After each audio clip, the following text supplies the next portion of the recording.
Okay, another little video about after your plants get in the ground and they're growing. Something else I thought about. See, here's my carrots. See all the weeds in them? I haven't had time to pull the weeds. So root vegetables and tomatoes are kind of like this too, but root vegetables are interesting because they adapt. So when you plant them in the fall and in the spring, they're adapted to a certain amount of water. So you're watering them how you do that. But then it gets a little hotter and you're like, you need to water more because the plant will start to show you that it's too hot and that it's dried up. So you start to water more, and sometimes what can happen is it will split. If you've ever pulled a carrot or seen, videos of carrots and you see them split, it's because they're adapting to the new water load, which means their bodies are filling full of the fluid that you're putting in the soil, and they burst open, right? Because the skin can't maintain that area. If that makes sense. I'm trying to make this easy to, in your mind, see. So watch out for the water change. If you can slowly change your water pattern, you'll get less root vegetables that split, and tomatoes. Tomatoes are testy little things. So in the summer, if you've got them in a hoop house, you've got them covered and you're watering them, careful when it gets really hot all of a sudden and you have 85-degree days, don't all of a sudden burst them with water. Make sure you slowly move up, even if it's having to water that tomato plant 3 times a little bit more in the day instead of boom 1 time a day with a ton of water, because your tomatoes will split. I've seen beets do it too, not often, but beets, because they're a root vegetable, could possibly do it. Beets are like the toughest root vegetable and the toughest vegetable in the world. I just love them. You can beat them to death. They can have bugs on them and they still produce. They're just incredible. Here's some coming up here. See, isn't that pretty? Now see, I need to thin these out. So I just want to say that too. You need to thin your carrots out, which I haven't done. I mean, look, Stella, all the stuff going on, COVID, having to, you know what I mean. But you need to thin them out. They don't have to be like super wide apart, but you need to give the beet enough room to grow. Like here's a little baby beet. See it? See a little beet coming up? So it has enough room to grow, but over here, this doesn't. You're gonna need to pull like this one. You're gonna pull this one. See, pull it, pull this one. Okay, this one and this one. These are both really good beets, but you're gonna have to choose. So I'm gonna pull this one, see that? So you want enough area in between the beets for it to grow. This one I'm gonna pull too, because I want the bigger one to live.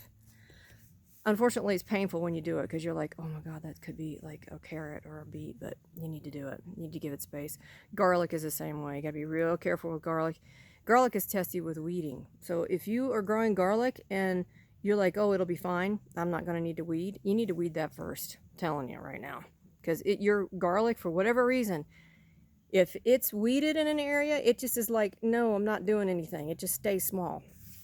So make sure that you weed that, thin out your carrots, thin out your beets. Let's look at the greens real quick. Now remember, this is in the hoop house. See? See the spinach? Now some of the spinach is starting to lighten up a little bit because the heat is too hot in here and I'm having to water a little heavier, and it's not happy with that environment. It's not thrilled. So this will be gone soon. Here's the kale. Now, see this? See this? This is where it's bolting, right? When greens bolt, they get bitter. They're not good. You can still eat them, but they're not what you want. So that's a thing to show you that hot weather is not what greens like. They like to stay cool. So if you're going to be growing greens in the summer, you need to keep them in shadier, like half sun, half shade. Keep them in cooler spots, and they'll still probably bolt quickly, especially July and August. And then at the end of August, if you plant again, you'll get greens again, September, October up here. So look at the bok choy. It's starting to bolt. See that? See that? We're going to try to get a little seed from that. So it bolted.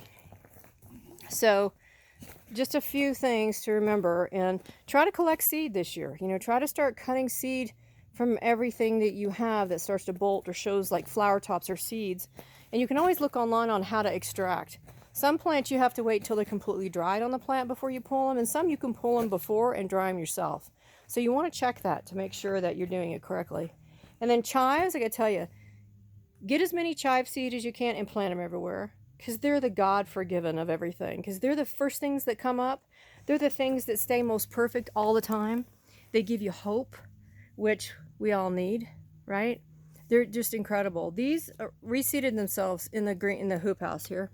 See them? There's weeds growing in them. But look how beautiful they are. Look at that little, see that? They're so beautiful. And you can come up and throw them in anything, and they taste great, like your eggs or your soups.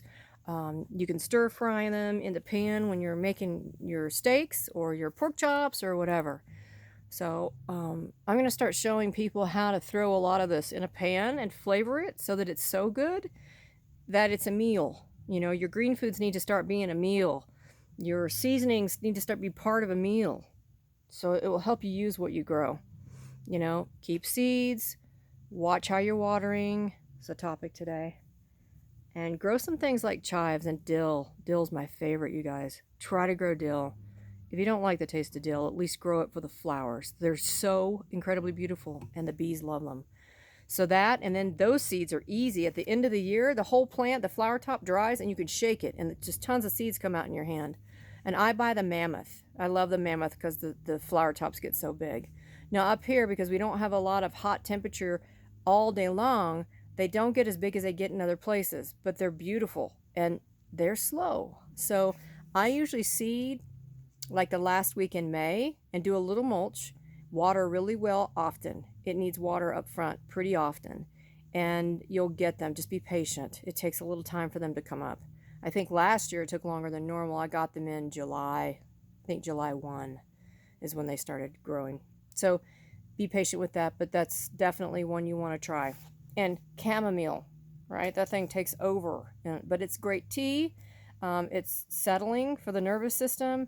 It's easy to grow. It reseeds itself. So you may plant it in a flower bed or a pot, and it'll reseed itself next year all over your yard. So you need to be careful if you're not wanting to do that. It's definitely virulent. Okay, so I just wanted to touch on that while I thought about it, and I'll post some other videos next couple days.